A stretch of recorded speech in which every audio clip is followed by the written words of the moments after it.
Hai semuanya, ketemu lagi bareng Mihu di sini. Oh ya, kali ini Mihu akan membawakan alur cerita Donghua yang berjudul Battle Through the Heaven. Mihu mengingatkan sekali lagi ya bahwa konten ini full spoiler. Tanpa lama-lama lagi, yuk langsung aja kita masuk ke isi ceritanya.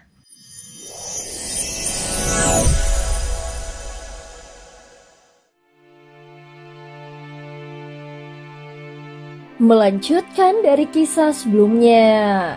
Pada saat ini Ye Beijing sudah berdiri di hadapan mereka berdua. Apa yang kau lakukan? Bahkan itu pun kau berikan kepadanya, bukan padaku. Ye Beijing mencibir sambil menatap wajah Xiaoyan dengan ekspresi tidak senang. Saat Xiaoyan hendak menarik kembali tangannya dan baru setengah jalan ke udara, tangannya langsung ditangkap oleh Ye Beijing. Dia memandangi wajah Xiaoyan dan tidak merasakan apapun yang istimewa. Namun sesaat kemudian, Xiaoyan kembali menarik tangannya. Ye Beijing segera berdiri di samping sambil mendengus pelan. Sudah lama tidak bertemu Ye Beijing. Ternyata kau benar-benar tidak berubah sedikit pun. Begitu banyak tahun yang telah berlalu. Namun kau masih saja berputar-putar di sekitar para pria. Hua Yaofei menatap Ye Beijing dan tampaknya mereka saling mengenal. Xiaoyan tidak menunjukkan ekspresi terkejut saat menatap keduanya. Entah itu Yaofei maupun Ye Beijing, keduanya adalah makhluk yang telah hidup sejak zaman kuno. Mereka mungkin sudah pernah saling mendengar atau bahkan berinteraksi. Tentu saja hal itu adalah sangat wajar. Lagi pula, mereka semua adalah eksistensi tua yang hampir seperti iblis purba. Bahkan mereka telah menjadi saksi naik dan turunnya berbagai dunia. Tujuan kita berbeda. Kau mengejar kehidupan abadi. Sementara aku hanya ingin bertemu seseorang. Tetapi dari yang kulihat, kekuatan api yang kau kultivasikan sepertinya mulai tidak stabil. Ye Beijing berkata dengan tenang. Meski di permukaan kedua wanita itu tampak akur, namun Xiaoyan bisa merasakan bahwa di hati mereka masing-masing masih ada ganjalan. Apa bedanya jalan 1000 giok yang kau kejar dengan keabadian yang kuinginkan? Bagaimanapun juga, aku tidak bisa berhenti sekarang. Hua Yaofei tersenyum kecil setelah mengatakannya. Sudahlah, tidak perlu dibahas lagi. Ye Beijing menatap Yaofei dan tersenyum samar. Keduanya hanya bertukar pandang sejenak dan tidak melanjutkan perdebatan. Faktanya, mereka tidak punya dendam yang besar. Saat berikutnya Yaofei menoleh ke arah Xiaoyan. Kakak, kekuatan apa yang kau masukkan ke dalam tubuhku tadi? Aku sudah mencoba menyeimbangkan kekuatan ini selama entah berapa abad dan tidak pernah berhasil. Tetapi barusan, hanya dengan satu sentuhan darimu, api yang mengamuk di dalam tubuhku langsung menjadi tenang. Yaofei berkata dengan suara lembut. Terlihat tatapannya yang tertuju pada Xiaoyan penuh dengan rasa kekaguman. Itu bukan rasa cinta, melainkan kekaguman mendalam yang lahir dari penderitaan yang panjang. Saat ini Xiaoyan bagaikan obat penawar yang menyelamatkan nyawanya, membuat rasa sakitnya sirna dalam sekejap. Meski dia tahu efek itu tidak akan berlangsung lama, namun setidaknya dia kembali memiliki harapan. Aku tidak bisa menjelaskannya. Kenapa kau tidak mau melepaskan api itu saja? Mengapa harus mempertahankan sumber api ini? Xiaoyan bergumam pelan saat menatapnya. Meski Yaofei memiliki jantung api yang dia peroleh dari 9 dunia, namun kekuatan itu sangat besar menyebabkan penderitaan yang luar biasa. Dia tahu bahwa menggabungkan banyak api tidak berarti mendapatkan pengakuan, sehingga cara dia menyeimbangkannya juga berbeda secara esensial. Jika bukan Xiaoyan, tidak akan ada yang bisa menelan begitu banyak jenis jantung api. Namun meski begitu, Yaofei tidak menunjukkan sedikit pun penyesalan. Setelah begitu banyak tahun berlalu, aku sudah terbiasa dengan rasa sakit ini. Hanya saja nafsu api ini semakin membesar. Jadi aku terpaksa terus menelannya. Aku bahkan merasa seperti kehilangan akal sehat karena pengaruh api ini. Yaofei berbicara perlahan. Xiaoyan sedikit terkejut tetapi juga lega karena ternyata dia masih memiliki kesadaran.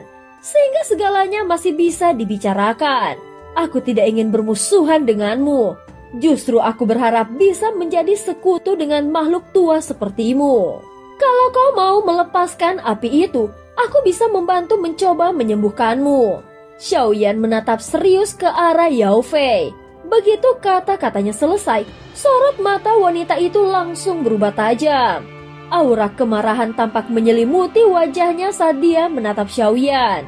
Ini adalah api milikku dan kau hanyalah manusia kecil. Tetapi kau juga ingin menelan api milikku.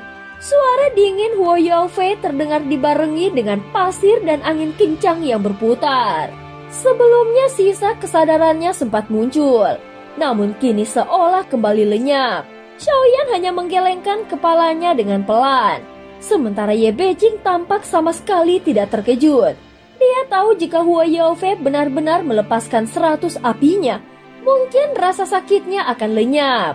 Namun bersamaan dengan itu, dia sendiri bisa saja musnah bersama api tersebut.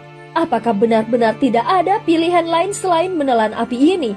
Pada saat berikutnya Ye Beijing berbicara seolah ingin mencuri simpati dari Xiaoyan. Mendengar kata-katanya, tatapan Xiaoyan tampak mulai mengeras. Kalau dia tidak bisa dijadikan sekutu, maka dia akan menjadi musuh. Api pemusnah adalah api nomor 1 di seluruh wilayah Sensi. Dia tidak akan membiarkan Huo Yaofei membawanya pergi begitu saja. Huo Yaofei tampak ragu dan tidak langsung menjawab. Aku bisa memberimu api ini, asalkan kau bersedia memberitahuku asal kekuatan misterius yang kau keluarkan tadi. Setelah diam beberapa saat, dia berkata, namun Xiaoyan langsung mendengus dingin, dan matanya tampak menjadi tajam. Apa yang dia tunjukkan sebelumnya adalah kekuatan dari pagoda emas yang merupakan sebuah rahasia besar miliknya.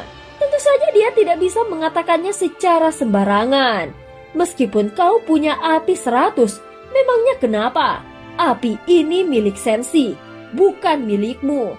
Kau tidak punya hak untuk mengatur pembagiannya. Xiaoyan membalas kata-katanya dengan kemarahan. Pada saat ini Huo Yaofei menyadari bahwa dirinya sedikit lancang. Meski tidak ingin menyerahkan api itu, dia juga tidak ingin memusuhi Xiaoyan. Kalau tidak bisa memberitahunya sekarang, bagaimana jika kau mengirimkan kekuatan itu beberapa kali kepadaku di lain waktu? Sikap Huo Yaofei mulai melunak. Bisa jadi dia mulai mengakui kekuatan Xiaoyan.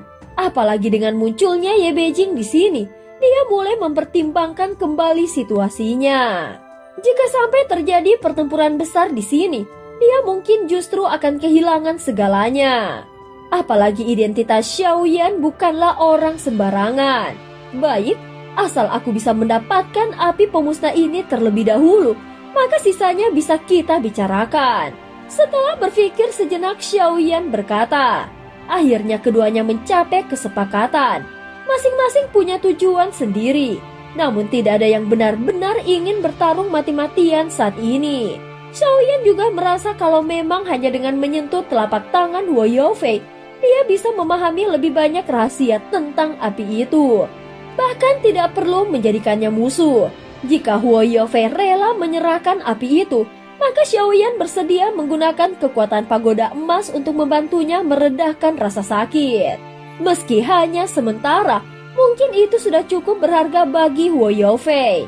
Baginya rasa sakit ini seperti luka lama yang tak kunjung sembuh, selalu berdarah bahkan selalu menyiksa. Dengan kekuatan dari Xiaoyan itu bisa memberinya sedikit ketenangan. Walau singkat tetaplah sebuah kegelapan. Setelah Xiaoyan menyetujui, Huo Yaofei membuka mulutnya. Segera 1000 benih api pemusnah keluar dari tubuhnya, itu terus-menerus menyala dan tak pernah padam. Seperti yang diduga oleh Xiaoyan, benih api ini adalah kunci menuju jantung api pemusnah yang sebenarnya. Melihat benih api pemusnah itu, Xiaoyan pun segera mengeluarkan seluruh miliknya. Terhitung lebih dari 1400 benih api, termaksud yang dia peroleh dari Qi Xiaoyun dan King Teng. Jumlah ini bahkan melebihi milik Huo Yaofei. Semua benih api ini mengalir bersama kemudian menyatu di jalur menuju jantung api. Sebelum Xiaoyan sempat bergerak lebih lanjut, semua benih api pemusnah langsung mengalir menuju pusat tempat munculnya inti dari jantung api. Benih api ini adalah kunci menuju jantung api tersebut. Namun jantung api itu sendiri masih belum muncul. Huo Yaofei pun menatap ke arah inti, begitu pula dengan semua orang yang hadir. Saat berikutnya seluruh nyala api berkumpul di satu titik. Lalu auranya yang dahsyat, kuno dan menghancurkan mulai muncul. Sehingga suasana langsung berubah. Tuan jantung api, segalanya tergantung pada seberapa besar kekuatanmu. Setelah berkata demikian, Huo Yaofei melesat pergi meninggalkan jalan jantung api. Dan cerita pun berakhir. Terima kasih udah dengerin Mihu dari awal sampai akhir ya. Please jangan lupa untuk like, comment, and subscribe. Sampai jumpa.